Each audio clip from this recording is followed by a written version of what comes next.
Noticias de última hora, preste mucha atención. Estos son los beneficios que recibe un procesado si colabora con Justicia Ecuatoriana. Alex Palacios, asesor de Wilman Terán, y Daniel Salcedo son los procesados del caso Metástasis que han solicitado en los últimos días ampliar sus versiones. Los procesados por el caso Metástasis: Alex Palacios, ex asesor del expresidente del Consejo de la Judicatura, Wilman Terán, y Daniel Salcedo Bonilla, empresario sentenciado por actos de corrupción en la venta de medicamentos durante la pandemia de COVID, ampliaron sus versiones el sábado, 30 de marzo, y pidieron colaborar con la Fiscalía General del Estado e ingresar al programa de víctimas y testigos para aportar a la investigación y con miras a obtener algún beneficio en caso de ser sentenciados. Esta posible colaboración podría darse bajo la figura de cooperador eficaz, presente en el artículo 491 del Código Orgánico Integral Penal, y su aplicación incide en la proporcionalidad de la sanción carcelaria o condena que finalmente se le imponga, dándole una pena no menor al 20% o 10% de la prevista. Esta cooperación eficaz busca hacer un aporte al sistema penal a fin de combatir el crimen organizado y la delincuencia. Solo aplica para quien ha participado en un hecho delictivo y puede ser considerado de gran ayuda para el avance de la investigación y persecución de miembros de grupos delictivos organizados. Pero este estatus no solo se da porque el acusado lo solicite. Según el artículo 492 del COIP, para dar trámite a la cooperación eficaz, la fiscal Diana Salazar deberá expresar en su acusación si la cooperación prestada ha sido eficaz a los fines señalados, y la reducción de la pena se determinará con posterioridad a la individualización de la sanción penal según las circunstancias atenuantes o agravantes generales que concurran de acuerdo con las reglas generales. En el artículo 193 del COIP se establece que la fiscal propondrá al juzgador una pena no menor del 20% del mínimo de la condena fijada para la infracción en que se haya involucrado el cooperador. En casos de alta relevancia social y cuando el testimonio permita procesar a los integrantes de la cúpula de la organización delictiva, la FGE solicitará una pena no menor al 10% del mínimo de la pena fijada para la infracción contra la persona procesada que colaboró eficazmente.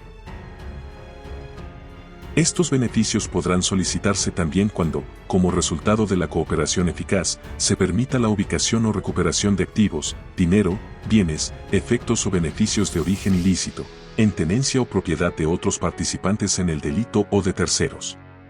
Uno de los casos más recordados en los que sentenciados se han beneficiado de la cooperación eficaz es el caso Sobornos. La exasesora del presidente Rafael Correa, Pamela Martínez, recibió una condena de solo 9 meses y 22 días de prisión, como coautora de ese delito. Salió en libertad el 12 de febrero de 2021. Durante el proceso judicial, Martínez firmó un acuerdo de cooperación con la Fiscalía que le permitió tener una sentencia reducida. Mientras la mayoría de imputados recibieron una pena de 8 años de cárcel, entre ellos Rafael Correa y el exvicepresidente Jorge Glass. El hombre de confianza de Wilman Terán en la Corte Nacional de Justicia y en el Consejo de la Judicatura ofrece colaborar con la justicia, pero pide que Fiscalía lo ingrese al sistema de protección a víctimas y testigos. Alex Palacios Chinin fue parte del estudio jurídico que patrocinó a Leandro Norero, Jorge Glass, Jacobo Bucarán y otros. Con un solo fin, fortalecer la justicia. Como funcionario del Consejo de la Judicatura a inicios de diciembre del 2023, Alex Palacios ofrecía fortalecer la justicia y 2 semanas más tarde fue detenido, como parte de la trama de supuesta delincuencia organizada en el caso Metástasis. Tras la detención, Palacios había contado que llegó a la Corte Nacional de Justicia en 2017 y que un año más tarde conoce a Wilman Terán. En 2021 se convierte en su asesor. Es entonces cuando Palacios se acerca al poder. Hoy, en calidad de procesado en el caso Metástasis, Alex Palacios se ofrece a colaborar con las investigaciones y contar lo que sabe. En su ampliación de la versión, sin embargo, rechaza lo dicho por el abogado de Leandro Norero, Elif Angulo, quien asegura haber entregado dinero a la cuenta de su madre para gestionar habeas corpus en favor de los familiares de Norero. Palacios dice: no ha existido dichas entregas, enfáticamente lo digo, nunca he recibido dinero del señor Angulo. Cuenta además que en 2020 y 2021 no era funcionario público ni funcionario policial. Piden entonces que investiguen sus cuentas y las de su madre para descartar la supuesta transferencia que Angulo dice que se hizo. Lo cierto es que Alex Palacios fue un funcionario muy cercano a Wilman Terán, quien está en la parte más alta de esta pirámide del caso Metástasis. Trabajó con Terán en la Corte Nacional de Justicia desde febrero del 2022 y posteriormente en el Consejo de la Judicatura en 2023 hasta diciembre, cuando ambos cayeron detenidos. Este joven abogado ha hablado poco sobre su trabajo en el estudio Funded del prófugo Cristian Romero, una firma que ha asumido la defensa de personajes como el narco Leandro Norero, Jacobo Bucaram o Jorge Glass, entre otros turbios perfiles. Palacios reconoció en fiscalía que trabajó con Romero, pero que tuvo un desencuentro. Con él, Cristian Romero, tuvimos una pelea económica por cuestión de unos honorarios y ahí se acabó la relación, dice. Ahora pide protección a fiscalía y ofrece colaborar para seguramente contar más de lo que sabe sobre su ex jefe Wilman Terán. Y quién sabe, otros personajes que rodean al escandaloso caso Metástasis. Palacios ha sido cauto hasta ahora, pero ofrece información. En más noticias. En cárcel de Cuenca se cierra túnel que se había construido para fuga de reos. Presidente Daniel Noboa supervisó estos trabajos. En el Centro de Privación de Libertad Azuay número 1, conocido como Cárcel de Turi, se cerró un túnel que se habría construido por parte de personas privadas de la libertad y que fue detectado por las fuerzas del orden.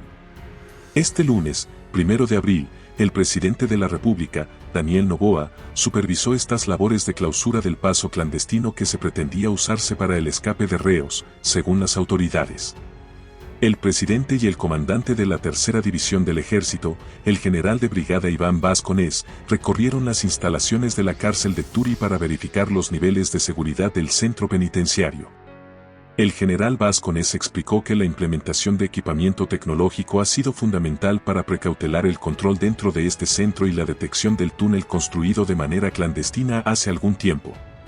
No tenía todavía salida, sin embargo, se han hecho los trabajos y estudios para sellar y no volver a cometer esta situación, mencionó el militar. En ese centro, Noboa reiteró que el gobierno responderá con acciones contundentes a las amenazas de grupos de delincuencia organizada y narcoterroristas. No vamos a parar de hacer nuestro trabajo. Nunca vamos a parar de luchar por el bienestar de los ecuatorianos. No nos vamos a rendir ni a ceder frente a la delincuencia ni ante el crimen organizado, declaró el presidente. En sus declaraciones, él resaltó la importancia de la consulta popular, programada para este 21 de abril. En la misma se propone la extradición y presencia de militares en cárceles. Podrán seguir amenazándome todos los días si es que les da la regalada gana, yo no voy a parar. Y asimismo esas amenazas van a ser devueltas con acciones contundentes, precisó el mandatario. Por ahora, en la cárcel hay escáneres que permiten hacer inspecciones exhaustivas, incluso verificar los interiores de los vehículos que ingresan al lugar. Además, el uso de tecnología avanzada en el control del perímetro de la cárcel permitió identificar el túnel de forma oportuna. Desde el 7 de marzo anterior, Ecuador se mantiene bajo estado de excepción prorrogado por 30 días más. Esta medida incluye a las cárceles y la presencia de militares en estos espacios. En más noticias. El 8 de abril terminará el estado de excepción y el gobierno ya alista otras medidas para hacer frente a la crisis de seguridad que vive el país. Varias autoridades aquí en la gobernación del Guayas, entre las que se encuentran la ministra de Gobierno Mónica Palencia, también el gobernador del Guayas, el viceministro de Seguridad y varios alcaldes de la provincia. Ellos justamente dialogan sobre el programa para la gobernanza local y seguridad ciudadana. Desde el Ministerio de Gobierno se aseguró más temprano que este plan responde a una modalidad de gobierno en territorio. Este programa articulará la participación entre gobiernos autónomos descentralizados, la ciudadanía y las entidades públicas y también privadas. El lugar escogido en la gobernación del Guayas. Hasta el sitio arribó la ministra de Gobierno y alcaldes de varios cantones de la provincia del Guayas. Ahí la ministra Mónica Palencia realizó el lanzamiento oficial del Plan de Gobernanza Local y Seguridad Ciudadana, que promueve la participación de municipios y ciudadanía para controlar la violencia en el país. Con el fin de garantizar la convivencia pacífica y el bienestar de la población en todos los niveles territoriales del país. Subrayo, en todos los niveles territoriales del país. Sobre este punto, la funcionaria aseguró que no se extenderá el estado de excepción, acotando que bajo otro marco jurídico se garantizará la presencia de militares en las calles y cárceles del país.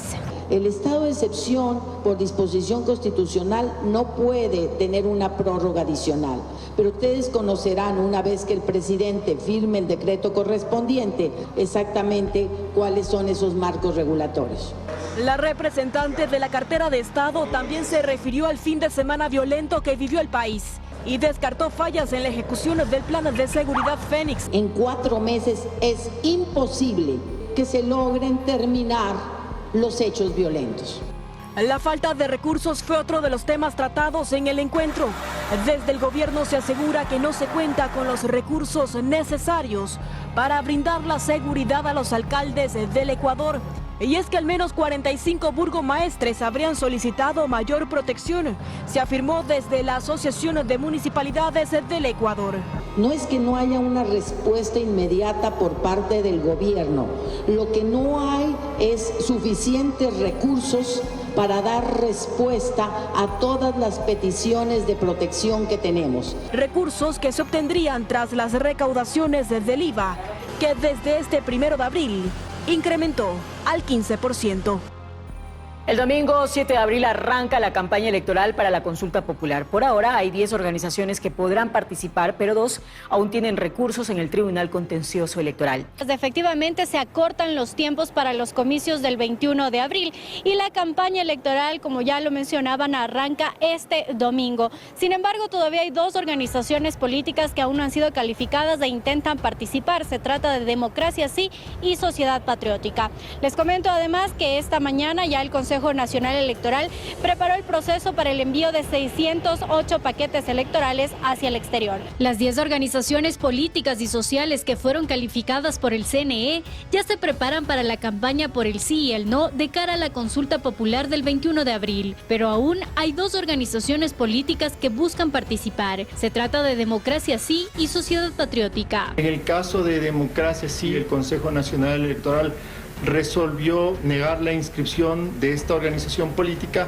en tanto y en cuanto no cumplía con determinados requisitos. En una primera instancia, el Tribunal Contencioso Electoral les dio la razón. Esta resolución fue apelada. En lo que tiene que ver con Sociedad Patriótica, una sentencia de la justicia ordinaria declarándola como insolvente. Con los recursos resueltos o no, la campaña arrancará este domingo 7 y será hasta el 18 de este mes. Todo esto en medio de la persistente preocupación por la falta de recursos. Esperemos que en el transcurso de la semana el Ministerio de Finanzas nos realice las transferencias para recuperar de las cuentas que se tomaron este fin de semana. Estuvieron trabajando varias áreas operativas aquí en el Consejo Nacional Electoral. A pesar de ser un feriado, lamentablemente no hay para pagarles horas extras. Pese a ello, las actividades continúan. Por ejemplo, la mañana de este lunes el CNE empezó el proceso para el envío de 608 paquetes electorales al exterior. El próximo lunes estará saliendo ya los primeros kits electorales a las provincias más lejanas. Así también se lleva a cabo la capacitación de los miembros de las juntas receptoras del voto. Aunque esta se inició el pasado 8 de marzo, en Pichincha apenas el 24% ha acudido hasta la fecha. La capacitación dura alrededor de 1 hora y media, es el 30% es teórica y el 70% restante es práctica. Un total de 285.926 personas fueron consideradas para formar parte de las juntas receptoras del voto.